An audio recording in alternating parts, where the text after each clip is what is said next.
Welcome to again students Hindi online classes. आज का topic है हमारा पत्र लेखन पार्ट सेकंड। पहले हमने पढ़ा पत्र औपचारिक और अनौपचारिक। औपचारिक पत्र मैंने आपको बताया जो किसी कार्यालय में संपादक को या हमारे प्रधानाचार्य को हम लिखते हैं। अनौपचारिक पत्र जो हम हमारे रिश्तेदारों को, परिवार वालों को, मित्रों को और हमारे से छोटों को हम जो पत्र लिखते हैं वो हमारे कहलाते हैं अनौपचारिक पत्र। अगर आप औपचारिक पत्र लिख रहे हैं तो आप संबोधित कर रहे हैं किसी को और आप अपने बारे में जब पत्र समाप्ति कर रहे हैं तो आप किस तरीके से लिखेंगे, उन कुछ शब्दों का हमने यहाँ पर आपको समझाए हैं कि अगर आप औपचारिक पत्र लिखते हैं, किसी कार्यालय के लिए लिख रहे हैं, चाहे वह सरकारी हो चाहे गैर सरकारी हो, या किसी संपादक को, पुस्तक विक्रेता को लिख रहे हैं, तो आप क्या करेंगे? उसे संबोधन के लिए आप लिखेंगे श्रीमान जी या आप लिखेंगे महोदय जी। अगर उस पोस्ट पर आपकी, जैसे मैंने आपको बताया आपके स्कूल में, विद्यालय में क्या होता है कि आपकी पोस्ट पर प्रिंसिपल मैम हैं तो आप लिख देंगे महोदया जी, और सर है तो आप लिखेंगे महोदय जी।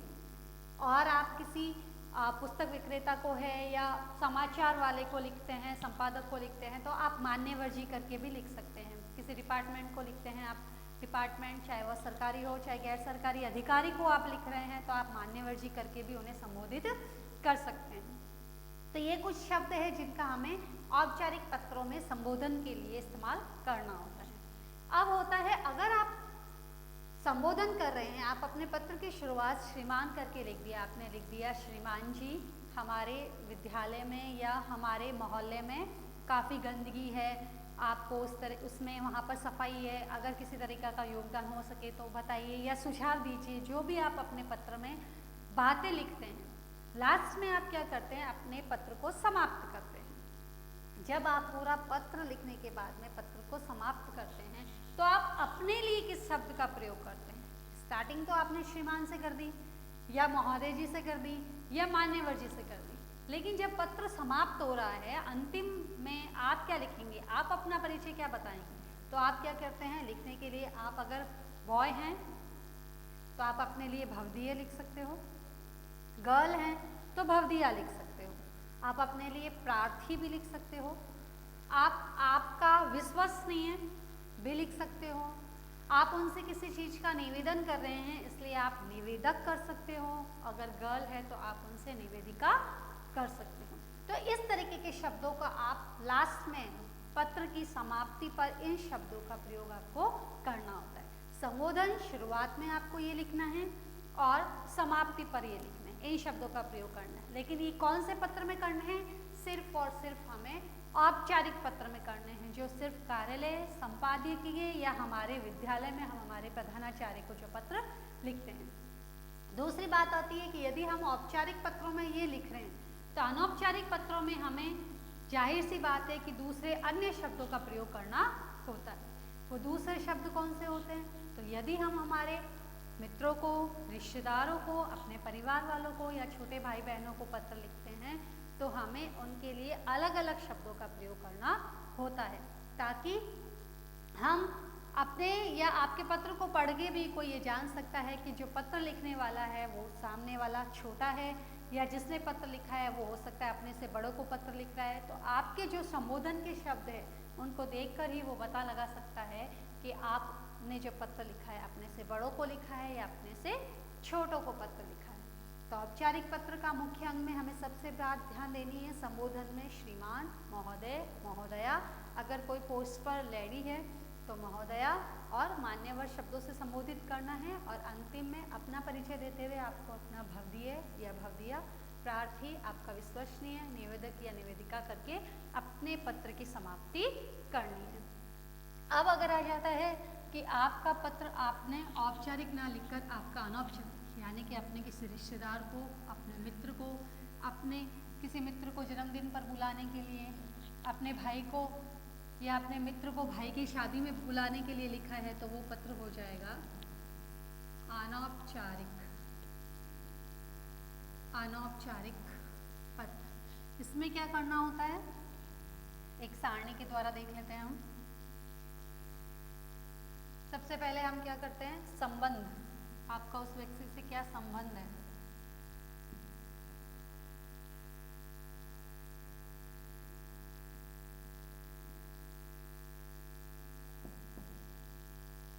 संबंध कैसा है, आप उसके लिए संबोधन किस तरीके का इस्तेमाल कर रहे हैं, अभिवादन कैसा है आपका, अभिवादन कौन से शब्दों का प्रयोग करते हैं, और स्वनिर्देश आप अपने लिए क्या ले रहे हैं या अपना संबंध क्या है आपका उससे, वह बताना है।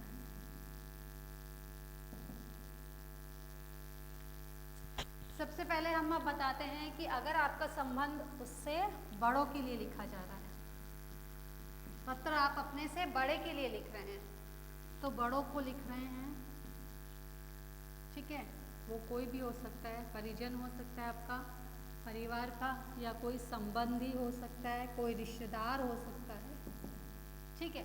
तो आप उसके लिए क्या शब्द लगाते हैं, या तो आप लिखेंगे आदरणीय, और अगर दादी जी है, बुआ जी है, तो आदरणीय, पूजनीय, पूजनीय या फिर पूज्य, इन शब्दों से आप उनको संबोधित कर सकते हैं। पूज्य दादाजी, पूजनीय दादी जी, आदरणीय पिताजी, आदरणीय माताजी, ठीक है। अभिवादन के लिए आप हमेशा बड़ों को हम क्या करते हैं, चरण स्पर्श, या तो चरण स्पर्श करते हैं, हम बोलते हैं, या बोलते हैं प्रणाम, या हम बोलते हैं सादर प्रणाम, क्या बोलते हैं हम, सादर प्रणाम आदि शब्दों का हम क्या करते हैं, प्रयोग करते हैं। या तो हम उनको बोलते थे प्रणाम, हमने लिखा, पत्र लिखा, आदरणीय दादाजी चरण स्पर्श, या आदरणीय दादी जी सादर प्रणाम, जो भी आप लिख रहे हैं इस तरीके का आपने शब्द लिखा। अब आप लास्ट में जब पत्र की समाप्ति पे करते हैं तो आप क्या करते हैं, आपका प्रिय, आपका प्रिय कौन, आप अपना क्या लिख सकते हो, नाम लिख सकते हो, आपका प्रिय मोहन, सीता, गीता, जो भी लिखते हो। स्नेह पात्र, आपका स्नेह का पात्र, अब स्नेह पात्र कौन हो सकता है, बेटा हो सकता है, बेटी हो सकती है, भतीजा, भाई, जो भी हो सकता है, बेटा, बेटी, भतीजा, भाई आदि कोई भी हो सकता है। तो वो इस तरीके से, तो पत्र की शुरुआत हम अपने से बड़ों के लिए कर रहे हैं, तो आदरणीय, आदरणीय, पूजनीय, पूजनीय या पूज्य कर कर हम शब्दों का संबोधन करते हैं। अभिवादन के लिए हम उन्हें या तो चरण स्पर्श बोलेंगे, प्रणाम बोलेंगे, सादर प्रणाम बोलेंगे, इन तरह के शब्दों का हम प्रयोग करेंगे। अपने लिए हमने लिख दिया आपका प्रिय, आपका स्नेह पात्र, बेटा, बेटी, भतीजा, जो भी आपका उससे रिश्ता है। अगर आप अपना पत्र अपने बराबर वालों को लिख रहे हो, बराबर,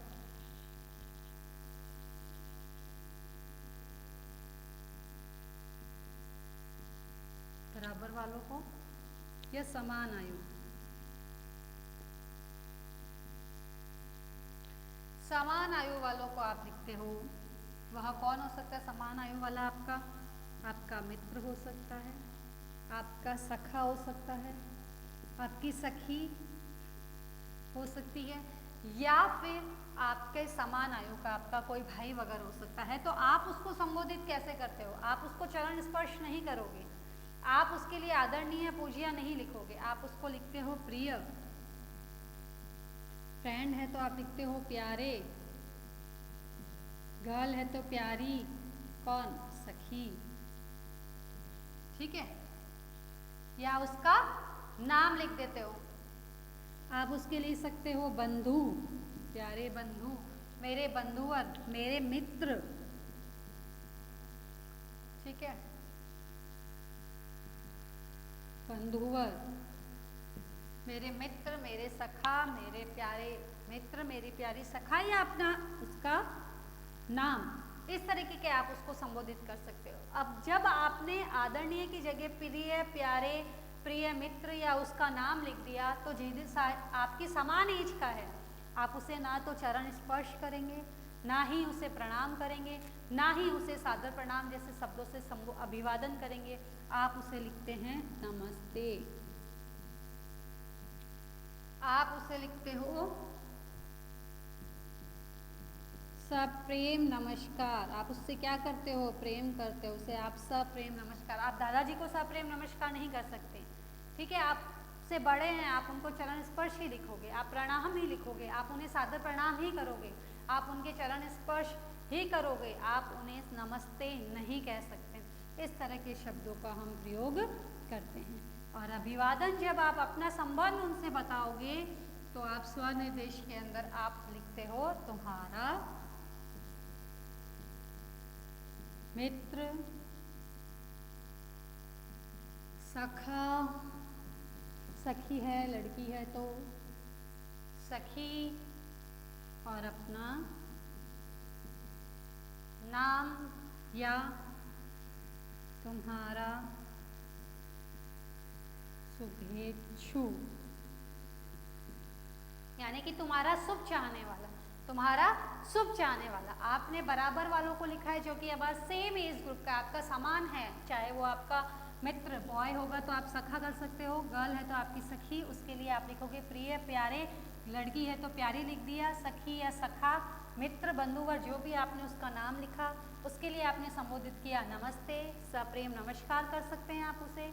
अब वह आपका सखा या सखी है तो आप उसका यहाँ से नाम भी लिख सकते हो, आप डायरेक्टली तुम्हारा मित्र भी कर सकते हो, तुम्हारा सखा भी कर सकते हो, तुम्हारी सखी भी कर सकते हो, तुम्हारा शुभेच्छु करके भी आप अपने वाक्य की समाप्ति कर सकते हो। लेकिन यदि वह आपसे छोटा कोई है, ये हो गया बड़ों के लिए, ये हो गया बराबर के लिए, और यदि वह है आपसे छोटा तो छोटों के लिए आप संबोधन करते समय क्या करते हो? तो छोटों को हम ना तो प्रणाम करते हैं, ना ही चरण स्पर्श करते हैं, तो हम छोटों को क्या करते हैं?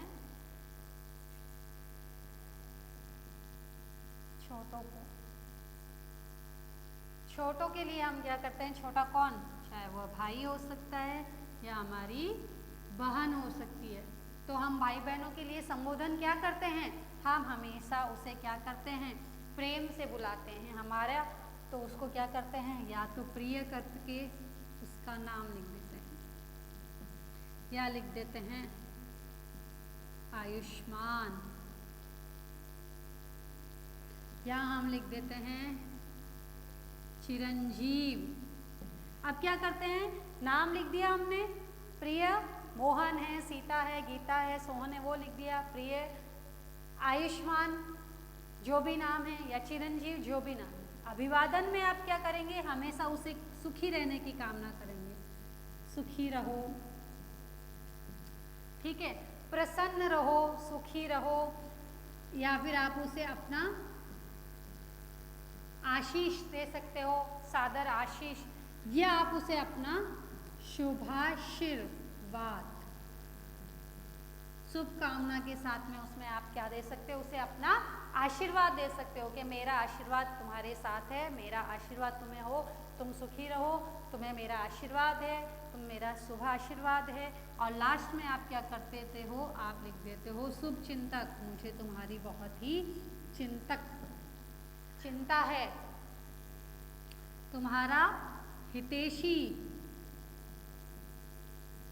तुम्हारे हित की कामना रखने वाला कौन? हितैषी। आपसे बड़ा है तो तुम्हारा, अगर वह भाई है तो भाई, और अगर वो आपकी बहन है तो बहन, ठीक है? तो हमें क्या करना है? अगर आपसे बड़ा है तो बड़े के लिए हमें आदरणीय, पूजनीय, पूज्य और संबोधन अभिवादन करते समय चरण स्पर्श, प्रणाम, सादर प्रणाम, इस तरीके के शब्दों का प्रयोग करना है। और यदि आपके वो समान आयु का है तो प्रिय, प्यारे, प्यारी, सखी, बंधु, मित्र, बंधुवर, या उसका नाम लिखते हुए संबोधित करेंगे। अभिवादन में आप उसे नमस्ते कह सकते हैं, क्योंकि आप अपने दोस्त से मिलते हैं तो हाय हेलो नमस्ते ही करते हैं। और आप अपने बड़े से मिलते हैं कहीं पे भी, दादाजी के साथ कहीं घूमने जा रहे हैं और आपके दादाजी के फ्रेंड मिल गए, फादर के फ्रेंड मिल गए, आप उनसे मिलते हैं तो आप उनको कहते हैं ना नमस्ते अंकल, प्रणाम अंकल, चरण स्पर्श करते हैं उनके। बराबर वालों के आप कभी भी चरण स्पर्श नहीं करते। आप जा रहे हैं मार्केट में, आपका दोस्त मिल गया तो आप उसे क्या करेंगे? हाय हेलो, या फिर उसे नमस्ते ही करेंगे, कभी भी उसको चरण स्पर्श नहीं करते, या सप्रेम नमस्कार करते हैं। अब बोला तुम्हारा मित्र हूँ मैं, तुम्हारा सखा हूँ, तुम्हारी सखी, जो भी पत्र समाप्ति पे आपको लिखना है। अगर आपसे छोटे कहीं आपको मिल जाते हैं, भाई बहन बाहर रह रहे हैं, कहीं हॉस्टल में रह रहे हैं, आप उनको भाई की शादी के लिए बुला रहे हैं, या आपका जन्मदिन का फंक्शन है, आप अपने मित्र को बुला रहे हैं, तो मित्र को पत्र लिखेंगे तो प्रिय, मित्र का नाम जो भी है, सीधा आयुष्मान करके भी लिख सकते हैं अपने भाई को, बहन को लिख सकते हैं आप, सुखी रहो का आशीर्वाद लिख के अभिवादन कर सकते हैं, आशीर्वाद दे सकते हैं, शुभाशीर्वाद करके आप अपना अभिवादन प्रकट कर सकते हैं। और अपने लिए लास्ट में लिख सकते हो, शुभ चिंतक, तुम्हारी चिंता की कामना करने वाला, तुम्हारा चिंतक, तुम्हारा हितैषी कौन, आप अपना रिश्ता बता सकते हो, तुम्हारा भाई या बहन। तो स्टूडेंट्स, आपको इस तरीके की सारणी आपको याद रखनी है अनौपचारिक पत्र के लिए। अगर आपको पता है कि छोटों को हम पत्र लिख रहे हैं तो किस तरह का संबोधन करना है, हम अपने से बड़ों के लिए लिख रहे हैं तो किस तरह का संबोधन करना है, हम अपने से अभिवादन कर रहे हैं बड़ों का, छोटों का या हमारे समान आयु का, तो हमें किन शब्दों का प्रयोग करना है। अगर आपने ये सारणी याद कर ली तो आप किसी भी तरह के पत्र को लिख सकते हैं, आपके पत्र को आप संबोधित कर सकते हैं, उसका समाप्ति पे अपना बता सकते हैं कि परिचय आप कौन हैं। तो इस तरीके इस सारणी को याद कर आप अपने पत्र के प्रारूप को याद कर सकते हैं और अच्छी तरीके से अपने पत्र को लिखकर आप मार्क्स कर सकते हैं। नेक्स्ट में हम देखेंगे कि हमें अगर हमारा पत्र लिखना है, औपचारिक है या अनौपचारिक, तो उसे किस तरीके से लिखना है, कहाँ दिनांक आनी चाहिए, वाक्य समाप्ति किस तरीके से लिखना चाहिए, पता कहाँ लिखना है। तो इस तरह की बहुत सारी बातें हैं जो हमें पत्र प्रारूप पर बहुत ही ध्यान देना चाहिए या ध्यान रखने की होती है। तो आप इसे सारणी को याद कीजिए। नेक्स्ट पत्र प्रारूप, जिसमें पत्र किस तरीके से लिखा जाता है, दाईं ओर या बाईं ओर शुरुआत कैसे की जाती है, पत्र की समाप्ति कैसे की जाती है, वो हम नेक्स्ट वीडियो में देखेंगे। तब तक आप सभी को ये सारणी अच्छे से याद करनी है। संबोधन, अभिवादन, अपने लिए उसका संबंध किस तरीके से करना है, किन शब्दों का प्रयोग करना है। Thank you students.